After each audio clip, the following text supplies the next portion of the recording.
He never thought his life would bend this way. At 35, Daniel had only one constant, his 10-year-old son, Liam. Jobs came and went like seasons, none stable enough to carry the weight of their quiet dreams. When the chance to work as a billionaire's driver appeared, it felt ridiculous, almost unreal. Everyone warned him the job was cursed. The billionaire, Adrian Stone, was demanding, ruthless, impatient. No driver had lasted more than 2 weeks. The pay was high enough to scare off ordinary applicants, as if the money itself hinted at danger. But Daniel needed stability, and more than that, he needed time with Liam. On his first day at the Stone estate, he expected cold marble, harsh voices, and people who would never look a man like him in the eye. Instead, the first person he met was a soft-spoken young woman carrying an armful of files, moving with hurried purpose. She hesitated, smiled, and introduced herself as Maya, 25, the billionaire's executive assistant. From the beginning, Maya treated him with unexpected kindness. She didn't talk down to him, didn't question why a single father was becoming a driver. She simply welcomed him. Her presence in that intimidating home grounded him, though he couldn't explain why. Something about her felt honest, and honesty was rare in places built with money. Meeting Adrian Stone himself was a different experience. The man entered the foyer like a storm walking on legs. His schedule was ruthless, and his expectations sharper than glass. Yet the moment he noticed Daniel's nervousness, something softened for half a beat, almost invisible. "If you're good at your job, we'll get along," Adrian said simply. The first week was brutal. Daniel drove through chaotic business districts, private airstrips, secret meetings, endless traffic, and sudden changes of plan. Adrian demanded silence, precision, and absolute timing. But the paychecks were real, and each night when Daniel tucked Liam into bed, he felt a small piece of his fear dissolving. As days passed, an unexpected rhythm settled.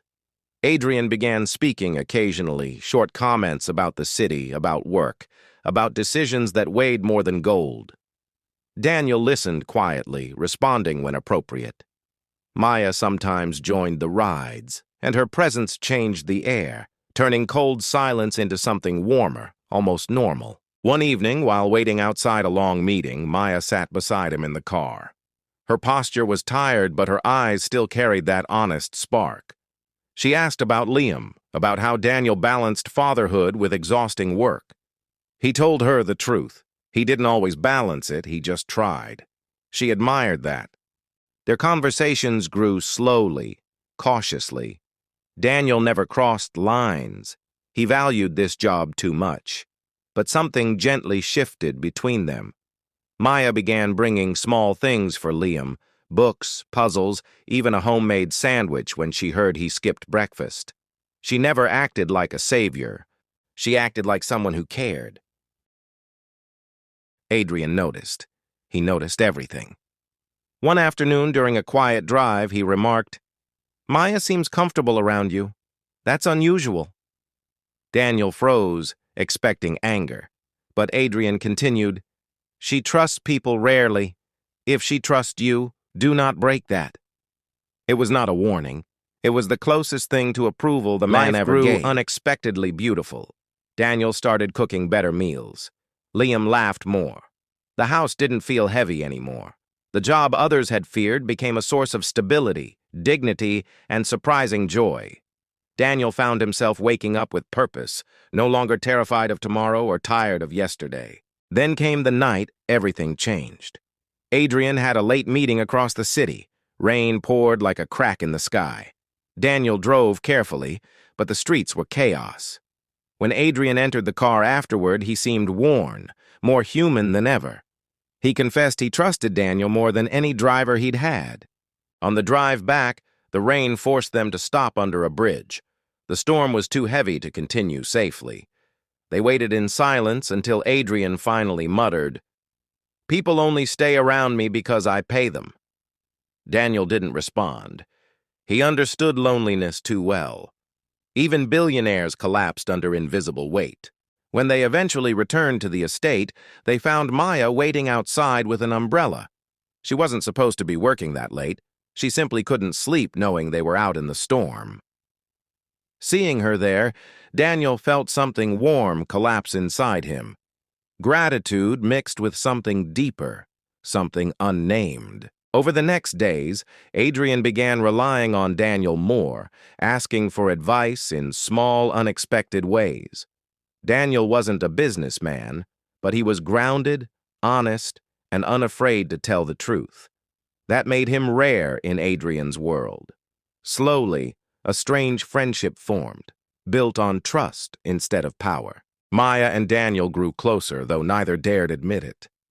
She admired his devotion to Liam, his humility, his quiet resilience. He admired her intelligence, independence, and the kindness she carried even in a ruthless environment. Their moments together felt fragile, like something that could shatter if rushed. One weekend, Adrian insisted Daniel bring Liam to the estate to play with his nephew visiting from abroad.